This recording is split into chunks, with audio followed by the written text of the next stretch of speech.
Mayor temor cuando niño. Tenía miedo de mis sueños angustiantes. ¿Cómo ha sido el mundo desde tu experiencia? Porque entre más compartamos, mejor. Nos da posibilidades de entender nuestras semejanzas y comprender nuestras diferencias sin juzgar, desde cero. Soy Lalo Silva y esto es Entrevista desde Cero.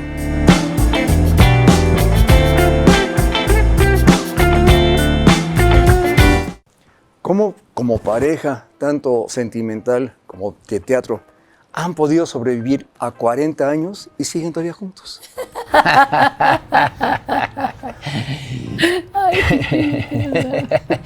Bueno, mira, yo creo que hay tres líneas que nos han determinado siempre. Primero, compartimos la misma pasión.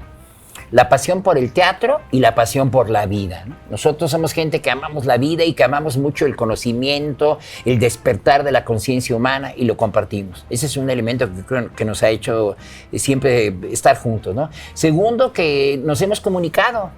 Y comunicarnos significa que hemos tenido momentos críticos como cualquier pareja, pero siempre hemos resuelto, es decir, siempre lo hemos resuelto comunicándonos, hablando, siempre agotando el diálogo como elemento de más. Y lo tercero, pues que nunca hemos utilizado la sexualidad como forma de reconciliación. La sexualidad tiene su lugar muy importante en nuestra pareja, pero nunca ha sido moneda de reconciliación. Bien, ahora, no nacieron en el teatro los dos, cada quien su historia, cada quien su vida. ¿Cómo empezó a hacer esa vida diferente? Y después llegaremos a cómo es que se encuentran, pero empecemos cada quien por su lado. Ladies first. Bueno, pues mira, Eduardo, primero gracias. Gracias por la invitación. A ustedes. Es lindo estar en este programa con una persona a la que admiramos muchísimo también. Le tenemos mucho cariño. Pero no tanto como yo a ustedes. Bueno, quién sabe. Porque pues músico, un excelente papá, tuvimos a su hijo, uno de sus hijos, y además comunicador, ¿no? Entonces, muchas gracias. Pues empezamos con la vida. Desde niña yo sabía que quería ser actriz y maestra. Desde pequeñita siempre jugué a eso. De hecho, mis hermanos cuando fueron creciendo ya me decían, no, Ruth, no queremos clases ahorita. No, ahorita no vamos a estar en tu clase, ya desaparécete, ¿no? ¿Vives en la Colonia del Valle, en México? La Colonia del Valle, en México. Sí, clase media. Mis papás trabajaron toda su vida. Excelentes papás. Nos acercaron al arte. Mi mamá era pintora, mi papá abogado. Pero siempre habría libros, música, arte, ¿no? Uh-huh. También había muchos gritos, había mucha neurosis, pero se compensaba con lo lindo, ¿no? Y entonces, pues siempre me gustó jugar a eso, pero yo era una persona muy insegura, tuve varios traumas, tuve muchas cosas que me detuvieron por muchos años en la vida, y a partir de que empecé a tener terapia, a los 19 años, hasta la fecha, eso sí tengo que agradecer a todos los terapeutas que han estado en mi vida y en nuestra relación, que también cuando se atoran las cosas, ¿sabes que te vas a terapia? Pues tú también, y ahora le buscamos a alguien que nos eche la mano. Entonces también cuenta eso. Sin embargo, yo creo que si comparamos la Ruth primera con la Ruth actual, son dos seres totalmente diferentes. Sí, dos seres totalmente diferentes. Yo era una mujer, siempre he sido muy amorosa gracias a mi abuela y a mi mamá, pero era muy insegura, con muchos miedos. Y ahora no soy insegura, ya no tengo miedo y eso es pues maravilloso. En tu caso, ¿cómo le dices al Escandón? Yo soy escandinavo porque nací ahí en el Escandón, en la Ciudad de México, ¿no? Y viví toda mi vida en la Colonia Condesa, ahí cerquita, ¿no? En donde se juntan la Condesa, la Escandón y la Roma Azul, ¿no? Pues fíjate que en mi caso yo siempre quise ser biólogo desde chiquito, siempre mis papás también me acercaron mucho a la literatura, a las cosas, me compraron unas revistas que se llamaban Fabulandias, me acuerdo, que venían historias de Andersen y todo eso, pero también traían cosas de animales, ¿no? De gacelas, los leones y los hipopótamos, todo eso. Entonces yo estudiaba y yo decía, pues yo voy a ser biólogo, voy a ser me voy a especializar en la ecología o en la zoología, ¿no? Con los animales. Y así me la pasé. Cuando yo entro a la prepa, empiezo a tomar la guitarra. Quizás esto por herencia de mi papá. Mi papá tuvo un trío cuando se fue a Estados Unidos. Él era la primera voz de un trío. Y entonces yo pido que me compren una guitarra. ¿Cómo se llamaba el trío? Híjole, no me acuerdo, la verdad. Pero Ahorita- sus maestros eran los Panchos. Ah, Me acuerdo sí. que mi suegro me decía, los ¿Estaban Panchos. en Nueva York? Estaban en Estados Unidos. Sí, mi papá se fue a Nueva York y creo que porque ahí y nacieron luego los se Panchos fue a... ahí. Sí, allí nacieron, y los luego adoraba. estuvo en Carolina del Norte, por ahí. Bueno, y entonces lo que pasa es que ya después, pues mi abuela ya no lo dejó ser músico, ¿no? O sea, entonces ya él ya no pudo ser músico. Y yo estuve tocando la guitarra un poco así, pues primero de manera muy improvisada. Y bueno, empecé a tocar así. Me acuerdo que Miguel Ángel Díaz Macondo, un chavo que ahora es músico y Rafael Catana, que son del Canto Nuevo, y eso me dieron algunos pininitos, ¿no? Pero luego vino la oportunidad de conocer el teatro en la prepa por un maestro que nos puso a hacer obras de teatro para pasar la materia. Entonces montamos una pequeña escenita de Así hablaba Zaratustra. De repente el maestro se va y dice, bueno, ya están evaluados, ya nada más con lo que vi que estaban haciendo está muy bien. Y yo me quedé con el gusano de, híjole, yo me quiero presentar. Entonces después se hace un concurso de los colegios de ciencias y humanidades y llega un director, Luis Cisneros, a trabajar ahí y me invitan a mí, oye, ¿no quieres participar? Pues voy, me presento a la audición.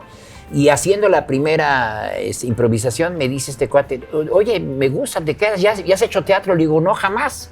Y entonces, bueno, le entré y desde ese momento ya no dejé el teatro. Sí estudié biología un año y sí estudié sociología medio año, antes de decir, voy a la carrera de teatro. Y todos mis amigos me decían, ¿pero qué haces en las otras áreas si en el teatro está tu pasión? Y yo decía, sí es cierto, me gusta la biología, me gusta la política, pero donde me siento como pez en el agua es en el teatro. Entonces tus compañeros te apoyaban, ¿no? No empezaron a decirte, oye, ¿te quieres morir de hambre? No, Pues, por el fíjate estilo. que no. E incluso mis papás, bueno, sí, al principio sí como que sí hubo un poco de susto, más bien, de que ¿cómo vas a dejar de ser biólogo y qué vas a hacer? No, pues voy a ser sociólogo. Y eso que es, bueno, ya les dije, ¿no? Y luego ya no voy a ser sociólogo, ¿qué vas a hacer? Voy a ser actor. Y fíjate que en ese momento mis papás se tensaron, pero me dijeron, nada más dijeron, ay, hijo, bueno, es tu vida. En el 2012, te estoy hablando de esto de 1976, hasta el 2012 me dice mi mamá un día, le digo, oye, ¿de dónde habré sacado esto de ser actor? Me dice, es que tu bisabuelo y tu bisabuela, los dos, o sea, los abuelos de tu papá, fueron actores de Virginia Fábregas. Los dos. ¿De la compañía o directamente con ella? De la compañía de Virginia Fábregas. Wow. Entonces dije, caray, pues de ahí saqué, ¿no? Y luego en pareja, pues dije, ahí está.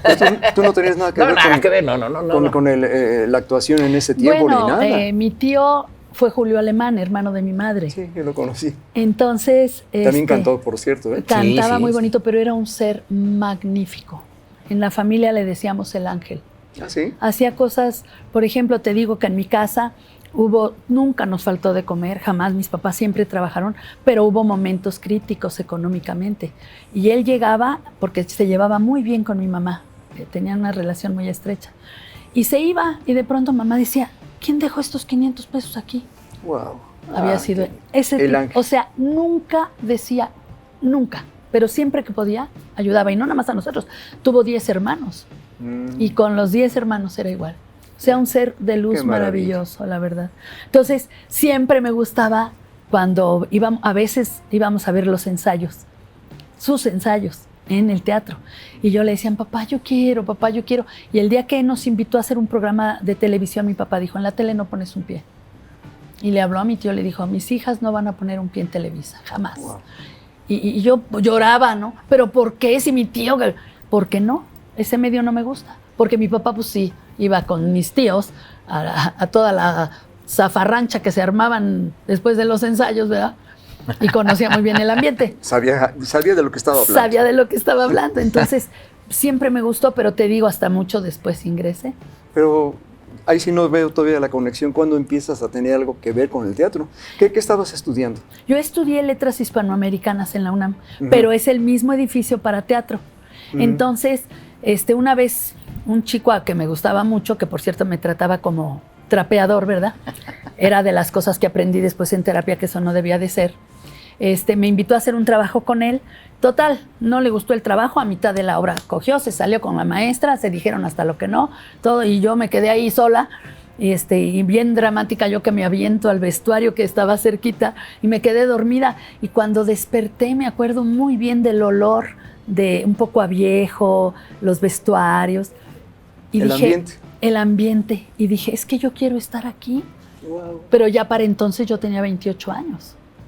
O sea, yo me tardé muchos años. Seguí en terapia, afortunadamente. Pero fíjate que la vida es chistosa, porque estás hablando de un cuate que sin saberlo él, te ayudó a elegir a tu cuate. Sí. Precisamente sí. por esa carencia de él, de la parte humana, Afectivas. que sí la Sí. encontraste en Gustavo. Sí, totalmente. Tienes toda la razón. Así fue, Eduardo. Wow. Bueno, y entonces, ¿en qué momento empiezan a conocerse? Sí, vivían más o menos cerca por lo que están diciendo, pero no se conocían. No nos conocíamos. Como 3 años antes de empezar a andar, en una experiencia que organizó la UNAM, bueno, unas chicas de la UNAM organizaron una ida a un ejido de Veracruz, donde fuimos de manera multidisciplinaria a apoyar al ejido. O sea, fuimos artistas, veterinarios, doctores, enfermeras, ingenieros, bueno, fuimos de todo, agrónomos. Precioso. Todo. Y estuvimos ahí con ellos como 15 días, ¿no? Una convivencia muy padre, jugábamos béisbol con ellos y demás. Y entonces allí su hermana, mi cuñada Sonia, en ese momento era parte del grupo que organizaba lo de Palmarillo. Me la presentó, me dijo, mira, mi hermana Ruth, y nos saludamos así antes de subir al camión, a uno de los camiones de ida. Hola. ¿Cómo estás? Mucho gusto, Gustavo. Y fue lo único. Después, cuando ella empieza a andar sobre ese chico que dice que curiosamente le decían el lobo y a mí me decían el borrego. Era un y lobo. zoológico. Yo andaba en el zoológico. Bueno, tú querías hacer cosas con animales, ¿no? Sí, bueno, sí. El lobo y ella, pues ahí, el lobo fue el que la dejó ahí en escena. Bueno, entonces, de repente, cuando en una ocasión ya empezamos a andar a partir de una obra que yo monto, ella va y bueno, ahí es toda una historia ahí muy, muy loca porque yo las invito a todo el mundo, yo era muy fiestero y las invito a una fiesta que iba a haber en Tláhuac, en casa de un amigo, y finalmente ella no iba a ir y a la mera hora sí fue y total que a partir de ahí empezamos a andar.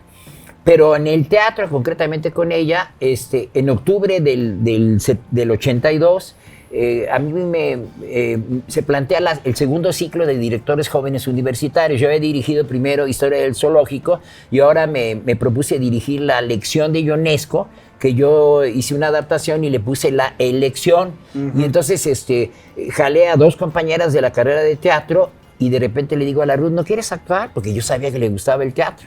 Y entonces ella actuó en el papel, las tallereo, y ahí fue donde ella debutó en el papel de la secretaria, que normalmente con Ionesco es el ama de llaves, pero aquí era la secretaria, y hizo un papel genial, ¿no? Y ¿Fue el que te premiaron a ti? Sí. Ahí sí. Y en ese momento dije, no, pues esta mujer es actriz, ¿no? Es una super actriz. Y de ahí, pues para real, de ahí después empezamos a las giras de la SEP. Pero tú cuando empezas como director, que no, ese paso no es tan directo, Yo ¿no? empecé como director en el 80, fíjate. Es que a mí la vida en el teatro me ha ido metiendo a cada una de las áreas del teatro, porque he estado tanto como actor, como director, luego como dramaturgo y como maestro. Empiezo como actor en el 74 y durante esos 6 años trabajo como actor.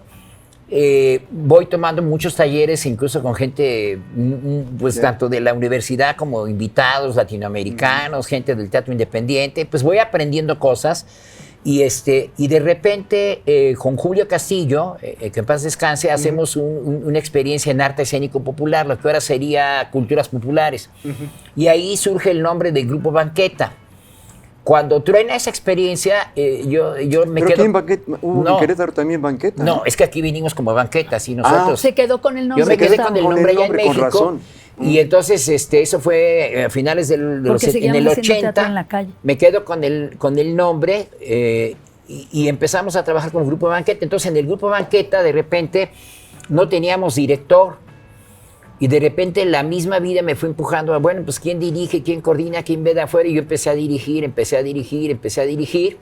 Y de repente me encantó y dije, órale, a tomar talleres de dirección. Entonces tomo algunos talleres de dirección con la maestra Soledad Ruiz.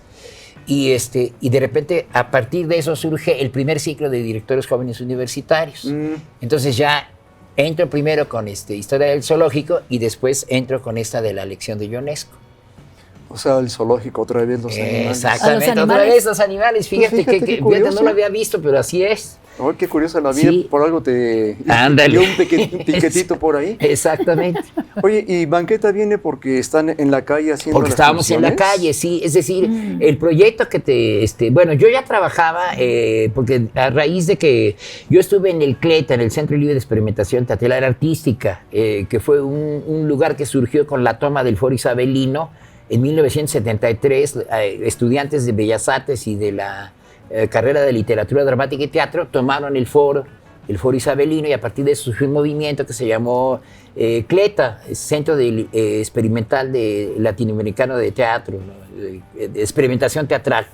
Y ahí estuve un tiempo, y entonces mucho del proyecto era que no nada más el teatro sea, si la gente no va al teatro, o sea, llevábamos a la gente al teatro, pero si la gente no va al teatro, vámonos nosotros a la gente. Entonces dábamos funciones en Casa del Lago, dábamos funciones con Tepito Arte Acá, después hizo la Peña Morelos, dábamos funciones en la Alameda, dábamos funciones en diferentes centros de colonias, y ahí fue donde fui yo trabajando mucho con el teatro callejero y el teatro popular. ¿Y eso tú lo introduces aquí, o ustedes aquí en sí, Querétaro? cuando llegamos a Querétaro, nosotros veníamos de estar girando con seguíamos girando con la SEP, en la SEP Cultura y en el ISSSTE Cultura todavía giramos como Grupo Banqueta, y cuando llegamos a Querétaro, bueno, primero estuvimos en San Luis casi un año, y acá, pues cuando no teníamos gira, trabajábamos en las plazas, trabajábamos en los mercados, tuvimos experiencias maravillosas. Pero es que el teatro, como te decía hace rato, ¿no? Es un camino de autoconocimiento, pero también es un espejo del alma, de nuestras almas, como seres humanos, ¿no? ¿Te conoces a través del Te teatro? conoces a través del teatro, y si vamos como espectadores a verlo, pues algo de nosotros está ahí, ¿no? Algo de cada uno de nosotros. Entonces, cuando estábamos en Banqueta, creo que ha sido una experiencia de vida verdaderamente bendita, ¿no? Porque dimos funciones en mercados, en cárceles, dimos En funciones plazas. en las plazas, en los lugares más... En los camiones. En los camiones, en los lugares más alejados que te puedas imaginar. Perdón por la en este pregunta, país. pero ¿no se morían de hambre? No, Entonces, no, La al gente es muy contrario. generosa, muy generosa. Mira, Muy qué gen- bonita sorpresa. por un lado, mira, por un Tenemos lado, un pueblo muy sensible, Cuando muy estábamos con la maravilloso. SEB y con el ISSSTE, evidentemente, en ese momento era una bonanza, había una bonanza para los grupos, y Pagaban nos bien. pagaban muy bien, Les ¿no? pagaban. Viáticos con también. SEB Cultura y con ISSSTE Cultura. Y después, cuando empezamos a trabajar 6 años de lo hicimos por nuestra mochilera, no, pues te puedo decir que nos iba súper bien, la gente es muy generosa. Recuerdo mucho que, por ejemplo, una vez en la Ciudad de México trabajábamos en el metro, trabajábamos en los trolebuses, nos subíamos con un sketch de los periodiqueros que no sé si tú llegaste a ver, y ese pegaba, pero padrísimo, porque son sketches de la Revolución Mexicana que nosotros contemporaneizamos, que son medio políticos. Bueno, la gente se ponía feliz. Ahí quisiera contar algo. Cuando entro al teatro, pues mis papás, mi papá siempre amó el teatro. A mí me leía desde niña. Él quiso ser actor y no se atrevió, porque mi abuelo le dijo, si te dedicas a hacer saltimbanqui, te quito el apellido. Era lo único que le iba a dejar, pero bueno. Entonces mi papá, pues también tenía sus cargas, ¿verdad? Pero Claro. él me leía, él leía en las noches. Entonces yo amaba el teatro desde entonces. Y estando en este proyecto, yo les dije, estoy haciendo teatro, pero jamás les dije que en la calle, porque yo sabía que en ese momento mi mamá y mi papá iban a decir, pues, ¿qué te pasa, hija? Te pagué la universidad para que acabes en la calle. Desgraciadamente todavía era un prejuicio, ya no lo es. Siento que ya no lo es tanto. Entonces estamos en el camión y mi mamá va en el camión. Así es como descubre, ¿no? Yo estoy vestida de hombre y echando el sketch, y muy lindos los camioneros se paraban y apagaban el camión para que se oyera, duraban 10 minutos. Entonces, a la hora que pasa a recoger el dinero, mi mamá me detiene la mano y me dice, así, pero muy discreta, te quiero en la casa en 5 minutos. Y yo, sí, señora, ¿cómo no? Algo más. Y yo en el personaje, yo no me podía salir, ¿no? Pero yo me quedé temblando, ay, madre santísima. Híjole. Y entonces, bueno, termina y llego a la casa, mi mamá lloró, pero la respuesta fue maravillosa. Me dijo mi mamá llorando, hija, qué bien actúan. Y si el foro es un camión, siempre voy a estar ahí. ¡Wow! Mi mamá era pintora.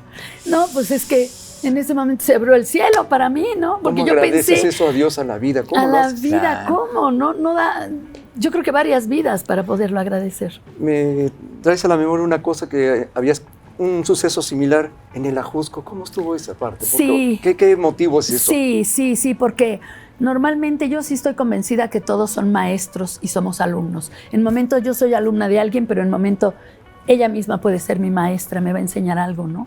Entonces, cuando andábamos en las giras, fuimos a la Jusco, a una comunidad que hace ladrillos, pobrísima, todos descalzos. Los niños hacen con los pies, ¿no? Sí, con Sí, sus sí. pies, Ajá. pero descalzos también porque no Sí, tenían sí, sí, zapatos, claro. era el trabajo y era la condición. Todos los niños panzoncitos, pues con las lombrices, ¿verdad? El hambre. Ujú. Entonces, termina la función y llega una mujer con 2 tortillas y 2 huevos cocidos partidos en 4 y nos dice, por favor, estamos felices, venimos a agradecerles, tómenlo. Y no están todos porque acaban de ir a enterrar a un bebé que murió de hambre. Es que Hijo, cuando te dicen eso y estás viviéndolo, lo único que puedes honrar es la vida ay, sí. y honrar a tu país. Yo amo mucho a mi país y lo que dice Gustavo es serio, es en serio. Lo vivimos, nadie nos los contó. Fuimos a las comunidades más pobres que se puedan imaginar, que son reales, y la gente generosa, amable, agradecida porque ibas hasta ese sitio a darle una función que los hacía felices, ¿no? Entonces creo que sí tenemos un gran país. Y sí es cierto que la gente es muy generosa. Y también es cierto que nadie tiene que saber teóricamente de teatro. El solo percibir el arte, tú lo sabes como músico, ¿no? El solo percibir el arte nos lleva a una conexión superior de la que vemos físicamente. Entonces, Ustedes sí. han sido puntos de lanza aquí en Querétaro. Y creo que todos los actores saben quiénes son Gustavo y Ruth. De una u otra manera, bien ganados. ¿Qué satisfacción les da eso a ustedes con respecto a su forma de vida? Porque yo creo que están agradecidos con la vida. Claro. Sí, yo creo. totalmente. Mira, Sí. la verdad es que nos sentimos muy complacidos, ¿no? Ha habido gente que nos ha cuestionado a veces, bueno, ¿por qué no están en la televisión? ¿Por qué no están en el teatro comercial? ¿Por qué no están en En Hollywood? Hollywood, etcétera, ¿no? Y yo decía, pues mira, la vida nos puso en donde estamos y donde hemos estado, donde hemos estado hemos elegido. felices, hemos elegido estar allí y nos sentimos muy complacidos, Muy ¿no? felices. A mí, por ejemplo, y a Ruth, cuando vamos ahora a ver a tantos chicos que estuvieron en el CEDAR, que ahora son actores y actrices profesionales, que tienen un maravillosos. talento bárbaro, irlos a ver, irlos a disfrutar desde la butaca y recordarlos cómo empezaban, porque nosotros decíamos, nuestra labor como maestros es descubrir, ayudarles a descubrir a los chicos los talentos que ya los habitan, ¿no? Entonces cuando Sean vemos, o no de teatro, pero cuando sí. vemos que esos talentos fluyen, o que hubo gente Florecen. que incluso, fíjate, en el lado contrario, hubo gente que no iba para el teatro y ahora es gente de teatro porque descubrió que sí tenía posibilidades para el teatro. Y de la misma manera también hubo gente que quería estar en el teatro y que gracias a nosotros también entendió que no era su camino el teatro, que su camino era la ingeniería, la medicina, la música, y que También es también, sin válido. embargo, es plena. Entonces, cuando nos los encontramos y nos lo agradecen, es una satisfacción maravillosa, ¿no? Luego, anduvimos por toda la República Mexicana en las giras, entonces, de repente para nosotros es maravilloso cuando nos encontrábamos gente en el camión viajando y decía, Taxis. ustedes estuvieron en Tampico. Y dice, cuando yo era chiquito, yo los vi no sé dónde, etcétera. Y decía, qué bárbaro, ¿no? Sí, y la gente, o sea, con un amor y una cosa que dice, uno, gratitud. pues eso lo agradece uno. Siento que han sido un poco como el torero. Como que hace unos 3 años se despidieron del ruedo Ajá. y ahora en 2022 lo retoman después de haberse despedido. ¿Por qué? Ah, bueno, pero es que en realidad no nos despedimos abiertamente. Mira, esa es una cuestión que ahorita yo sí estoy defendiendo un poco. En el 2006, nosotros empezamos a trabajar en el teatro turístico, en Promotur, en el turismo cultural. Con José Niembro, no sé si lo conozcas. Sí. Es decir, entonces Muy mucha gente dice, inteligente. ya se fueron del teatro. No, nos fuimos de los escenarios de butaquería. Ah, ok. Pero seguimos haciendo teatro. nunca han dejado de hacer No, teatro. no, para nada. En Promotur yo produje con José y escribí, dirigí 16 obras, 16 espectáculos. Wow. Guanajuato y sus leyendas, San Juan de Dios y sus leyendas. O sea, 16 espectáculos en haciendas, en hoteles, en calles, en plazas, en casonas. O sea, haciendo teatro, dirigiendo y actuando, que es lo que yo sé hacer y lo que la güera sabe hacer. no habíamos estado en el teatro con butaquería, digamos. Entonces, cuando salimos del CEDAT, Llega la pandemia. nuestro proyecto es que queremos tener nuestro foro propio. De hecho, por eso ahora el proyecto se llama Foro 9. Pero bueno, llegó la pandemia. Entonces, ¿qué dijimos? Si no podemos salir, como nos pasó a todos, pues vamos a entrar. Y vamos a entrar adentro de nosotros mismos y vamos a entrar. Entonces, ¿qué hicimos? Empezamos a revisar primero todo lo que hemos escrito, tanto en conjunto como demás, y decidimos publicar un libro que ahí lo traemos y te lo vamos a regalar, Foro 9 Dramaturgia, ¿no? Y producimos 3 obras. Que una de las obras por ahí anda. Es online, que es esa que estamos presentando, o vamos a presentar. Y luego pues ya vino la posibilidad de hacer escena y estamos en escena. Perfecto. Nos vamos a tener que ir, pero ¿qué le dicen a la vida? ¿Qué le agradecen a la vida para despedirnos? ¿Vas o voy? Tú, güera. Yo le agradezco a la vida, a toda la gente que ha estado en mi camino. A todas, sin excepción. A Para todas. bien y para mal. Para bien y para Porque mal, que es ese para mal bien, ¿no? es para bien, porque cuando yo entendí que la gente con la que he tenido confrontación han sido mis maestros para ayudarme a ser mejor persona, pues los agradezco igual, ¿no? Gustavo. Bueno, yo le agradezco a la vida el estar haciendo mi pasión, el estar compartiendo esa pasión con esta maravillosa mujer y el seguir aquí y ahora vivo y con muchísimas ganas de seguir haciendo las Y cosas. quiero agradecerle a Eduardo Silva y a cada uno de ustedes, porque sin ustedes ni él no estaríamos aquí. Claro. Gracias. Y un abrazo para todos desde el corazón. Gracias a todos, gracias por compartir Gracias. la vida. Enseñanza de vida. La vida es sencilla, nosotros la complicamos. Soy Lalo Silva. Esto ha sido Entrevista desde Cero. Y si el universo se sigue confabulando, la próxima semana nos volveremos a ver.